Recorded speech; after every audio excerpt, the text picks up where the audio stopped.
Hello, hi, ನಮಸ್ತೆ. ನನ್ನ ಪ್ರೀತಿಯ ವೀಕ್ಷಕರಿಗೆ ಚರಿತ್ರೆ ಪ್ರೀತಿಯ ಕತೆ ಯೂಟ್ಯೂಬ್ ಚಾನಲ್ನಿಂದ ತುಂಬು ಹೃದಯದ ನಮಸ್ಕಾರಗಳು. ಇವತ್ತಿನ ಕತೆ ನೋಡೋದಾದರೆ ನಾವು ಒನ್ ಸೈಡ್ ಲವ್ ಅಂತ ನಾವು ಮೊದಲೇ ಕೇಳಿರ್ತೀವಿ. ಅದರಲ್ಲೂ ತುಂಬ ಹುಡುಗರಿಗೆ ಒನ್ ಸೈಡ್ ಲವ್ ಪ್ರೀತಿಯ ಕತೆ ಇನ್ನೂ ಕೂಡ ಅವರ ಮನದಾಳದಲ್ಲಿ ಹಾಗೆ ನೆನಪಿನಲ್ಲೇ ಇರುತ್ತೆ. ಈ ಕಥೆಯ ಸಾರ ಹೇಳೋದಾದರೆ, ಅವಳು ಮೊದಲ ಬಾರಿಗೆ ಕ್ಲಾಸ್ಗೆ ಬಂದ ದಿನವೇ ಅವನಿಗೆ ಏನೋ ವಿಭಿನ್ನವಾಗಿ ಅನಿಸಿತು. ಈ ಕಥೆಯ ನಾಯಕ ಕಿರಣ್ ಮತ್ತು ಕಥೆಯ ನಾಯಕಿ ರುಕ್ಮಿಣಿ ಅಲಿಯಾಸ್ ರುಕ್ಕು. ಆದರೆ ಎಲ್ಲರೂ ಪ್ರೀತಿಯಿಂದ ರುಕ್ಕು ಎಂದೇ ಕರೆಯುತ್ತಿದ್ದರು. ಅಂದು ಬೆಂಗಳೂರಿನ ಮೆಡಿಕಲ್ ಕಾಲೇಜಿನಲ್ಲಿ ಕಿರಣ್ ಮೊದಲ ಬೆಂಚಿನಲ್ಲಿ ಕುಳಿತುಕೊಂಡು ಹಿಂಬದಿಯ ಕಿಟಕಿಯ ಬಳಿ ಕುಳಿತಿದ್ದ ರುಕ್ಮಿಣಿಯನ್ನು ನೋಡುತ್ತಿದ್ದ. ಅವನಿಗೆ ರುಕ್ಮಿಣಿ ಬಿಟ್ಟರೆ ಹಿಂಬದಿಯ ಕಿಟಕಿಯ ಹತ್ತಿರ ಬೇರೆ ಯಾರೂ ಕಾಣುತ್ತಿರಲಿಲ್ಲ. ಅವಳ ಆ ನಗು, ಮಾತನಾಡುವ ರೀತಿ, ಕೂದಲನ್ನು ಸರಿಪಡಿಸುವ ಸಣ್ಣ ವಿಧಾನ ಅವನ ಮನಸ್ಸಿನಲ್ಲಿ ಏನೋ ಒಂಥರ ಆನಂದ, ಸಡಗರ, ಸಂಭ್ರಮ ಅವನ ದಿನವನ್ನೇ ಬದಲಾಯಿಸುತ್ತಿದ್ದವು. ಆದರೆ ಎಂದಿಗೂ ಅವರಿಬ್ಬರೂ ಸರಿಯಾಗಿ ಮಾತನಾಡಿರಲಿಲ್ಲ.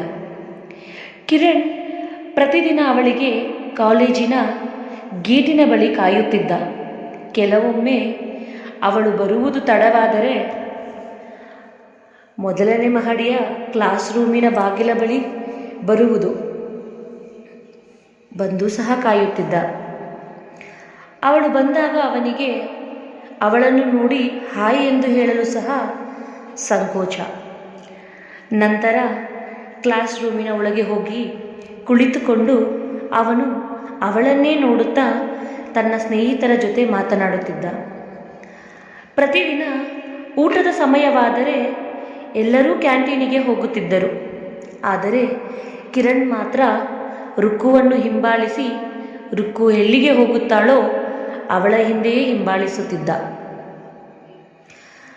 ಆದರೆ ಒಂದು ದಿನ ರುಕ್ಕು ಕ್ಯಾಂಟೀನಿಗೆ ಹೋಗುವ ಬದಲು ಲೈಬ್ರರಿಗೆ ಹೋದಳು. ಅವಳನ್ನೇ ಹಿಂಬಾಲಿಸಿದ ಕಿರಣ್ ಅವನೂ ಸಹ ಲೈಬ್ರರಿಗೆ ಹೋದ. ನೋಡಿದರೆ ರುಕ್ಕು ಲೈಬ್ರರಿಯಲ್ಲಿ ತಕ್ಷಣ ಹೋಗಿ ಅವನ ಸೀನಿಯರ್ ಆದ ವೈಭವ್ ಜೊತೆ ಮಾತನಾಡುತ್ತಾ ಲೈಬ್ರರಿಯಲ್ಲಿ ಕುಳಿತಿದ್ದಳು. ಅದನ್ನು ಕಂಡ ಕಿರಣ್ಗೆ ಒಂದೇ ಗೊಂದಲ. ರುಕ್ಕು ಮತ್ತು ವೈಭವ್ನ ಸಂಬಂಧ ಎಂಥದ್ದು ಎಂದು ಯೋಚಿಸುತ್ತಾ ತಟ್ಟನೆ ಲೈಬ್ರರಿಯಿಂದ ಹೊರಬಂದ ತಕ್ಷಣ ತುಂಬ ಯೋಚಿಸತೊಡಗಿದ. ಯೋಚಿಸುತ್ತಾ ಲೈಬ್ರರಿಯ ಬಾಗಿಲ ಬಳಿಯೇ ನಿಂತಿದ್ದ. ಆ ಕ್ಷಣ ಅವನ ಸ್ನೇಹಿತ ಪ್ರಫುಲ್ ಅಲ್ಲಿಗೆ ಬಂದ. ಅವನು, ಕಿರಣ್, ನಿನಗೊಂದು ವಿಷಯ ಗೊತ್ತಾ ಎಂದು ಕೇಳಿದ. ಅದಕ್ಕೆ ಬೇಜಾರಿನಲ್ಲಿದ್ದ ಕಿರಣ್, ಏನು? ಗೊತ್ತಿಲ್ಲ, ಹೇಳು ಪ್ರಫುಲ್ ಎಂದು ಕೇಳಿದ. ಆಗ ಕಿರಣ್ ಏನಿರಬಹುದು ಎಂದು ಮನಸ್ಸಿನಲ್ಲಿ ಯೋಚಿಸುತ್ತಿದ್ದ. ಆದರೆ ಪ್ರಫುಲ್, ಕಿರಣ್, ನಾಳೆ ರುಕ್ಮಿಣಿಯ ಬರ್ತ್ಡೇ, ಅಂದರೆ ಹುಟ್ಟುಹಬ್ಬ ಎಂದು ಹೇಳಿದ. ಆ ಮಾತನ್ನು ಕೇಳಿದ ಕಿರಣ್ ತಕ್ಷಣವೇ ವಿಜೃಂಭಿಸತೊಡಗಿದ. ಓ, ನಾಳೆ ರುಕ್ಕು ಹುಟ್ಟುಹಬ್ಬ, ಓಕೆ, ನಾನು ರುಕ್ಕುಗೆ ಏನಾದರೂ ಒಂದು ಗಿಫ್ಟ್ ತೆಗೆದುಕೊಂಡು ಹೋಗಿ ಕೊಡುತ್ತೇನೆ ಎಂದು ತಾನೇ ಮನಸ್ಸಿನಲ್ಲಿ ಯೋಚನೆ ಮಾಡತೊಡಗಿದ.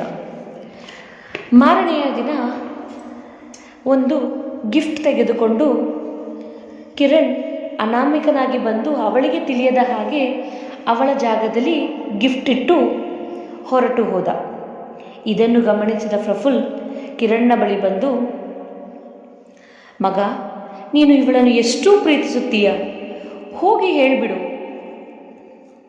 ನಾನು ನಿನ್ನ ಪ್ರೀತಿಸ್ತಾ ಇದ್ದೀನಿ ಎಂದು. ಅವಳು ಪಕ್ಕ ಎಕ್ಸೆಪ್ಟ್ ಮಾಡ್ತಾಳೆ ಮಗ ಎಂದು ಹೇಳಿದ. ಅದಕ್ಕೆ ಕಿರಣ್ ಸಣ್ಣದಾಗಿ ನಗು ಬೀರಿ ಅವನನ್ನೇ ನೋಡುತ್ತಾ ನಗಿದ. ಆದರೆ ಗಿಫ್ಟ್ ಕೊಟ್ಟ ಕಿರಣ್ಗೆ ಅವಳಿಗೆ ಪ್ರೀತಿ ಪ್ರಪೋಸ್ ಮಾಡುವಷ್ಟು ಧೈರ್ಯವಿರಲಿಲ್ಲ. ಅವಳು ತಕ್ಷಣ ಯೋಚನೆ ಮಾಡುತ್ತಾ ಗಿಫ್ಟ್ ಯಾರಿಟ್ಟಿದ್ದು ಎಂದು ಯೋಚಿಸುವಷ್ಟರಲ್ಲಿ ವೈಭವ್ ಅಲ್ಲಿಗೆ ಬಂದು ಕ್ಲಾಸ್ ರೂಮಿನಲ್ಲಿ ಎಲ್ಲರ ಮುಂದೆ ರುಕ್ಮಿಣಿಯನ್ನೇ ನೋಡುತ್ತಾ ಅವಳ ಕೈಯನ್ನು ಹಿಡಿದುಕೊಂಡು ನಿಂತಿದ್ದ. ಇದರ ತಟ್ಟನೆ ತಿರುಗಿ ನೋಡಿದ ಕಿರಣ್, ಏನಿದು, ವೈಭವ್ ಏಕೆ ರುಕ್ಮಿಣಿಯ ಕೈಯನ್ನು ಹಿಡಿದುಕೊಂಡಿದ್ದಾನೆ, ಏನಿರಬಹುದು ಎಂದು ಅವನ ಮನದಲ್ಲಿ ಹೇಳಲಾಗದಷ್ಟು ಗೊಂದಲ. ಆದರೆ ಎಲ್ಲರ ಮುಂದೆ ರುಕ್ಮಿಣಿಯ ಕೈ ಹಿಡಿದ ವೈಭವ್ ಅವಳ ಕೆನ್ನೆಗೆ ಮುತ್ತು ಕೊಟ್ಟು ಅವಳನ್ನು ಪ್ರಪೋಸ್ ಮಾಡಿದ. ಆದರೆ ರುಕ್ಮಿಣಿ ಯೋಚಿಸದೆ ಅವನನ್ನು ತಬ್ಬಿಕೊಂಡಳು. ಇದನ್ನು ಕಂಡ ಕಿರಣ್ ಕಣ್ಣಲ್ಲಿ ನೀರು ಹಾಕಿದ. ಆಗ ಕಿರಣ್ ಮನದಲ್ಲೇ,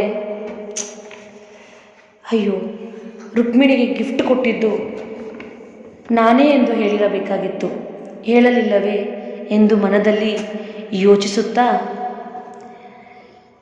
ಅಳುತ್ತಾ ನಿಂತಿದ್ದ.